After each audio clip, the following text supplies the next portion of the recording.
حضرت زید بن ارقم رضی اللہ تعالی عنہ سے صحیح مسلم کی صحیح روایت ہے، اللہ کے محبوب علیہ السلام نے ارشاد فرمایا انا تارکن فیکم الثقلین. یہ حضور نے خطبہ ارشاد فرمایا، اور حضرت زید بن ارقم کے علاوہ بھی صحابی اس کو روایت کرتے ہیں. حضرت جابر سے بھی اس مضمون کی روایت سنن ترمذی کے اندر، جامع ترمذی کے اندر موجود ہے. اللہ کے محبوب علیہ السلام نے فرمایا انا تارکن فیکم الثقلین، میں تمہارے اندر دو بھاری اور وزنی چیزیں چھوڑ کے جا رہا ہوں. جن چیزوں کو حضور بھی بھاری کہہ رہے ہیں وہ کتنی بھاری ہوں گی. میں اپنی امت کو لاوارث نہیں چھوڑ کے جا رہا. جو دین دیا میرے بعد تم بکھر جاؤ، تمہارے لیے کوئی آسرا نہ رہے. تمہیں تنہا نہیں چھوڑ کے جا رہا، تمہیں لاوارث نہیں چھوڑ کے جا رہا.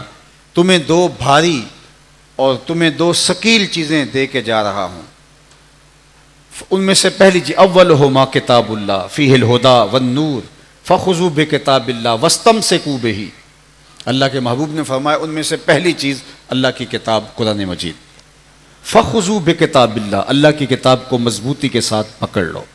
واستمسکوا بہ، اس کے ساتھ تمسک اختیار کر لو، جڑ جاؤ کتاب کے ساتھ. اور اللہ کے محبوب نے فرمایا اس میں ہدایت ہے، اس میں روشنی ہے، یہ اجالوں کی نقیب ہے.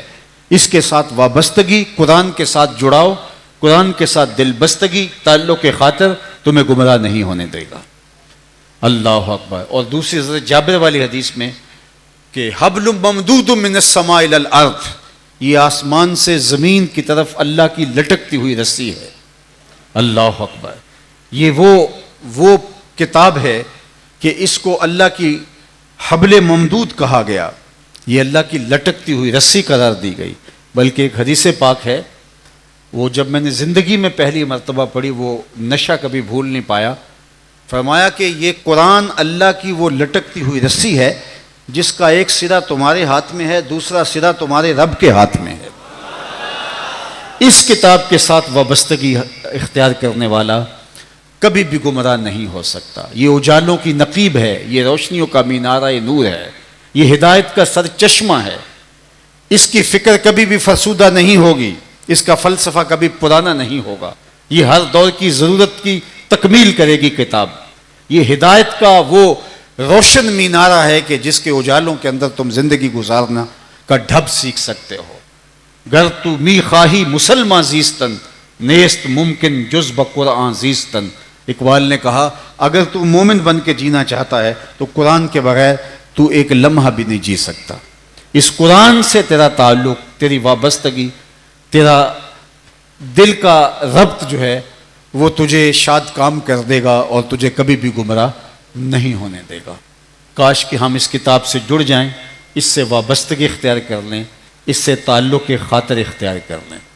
تو ایک تو یہ فرمایا میرے بعد تم، بلکہ ایک موقع پہ فرمایا اسی بلکہ حدیث میں لن تدلوا بعدی، اگر تم اس کے ساتھ وابستگی اختیار کر لو تو میرے بعد تم کبھی بھی گمراہ نہیں ہوگے.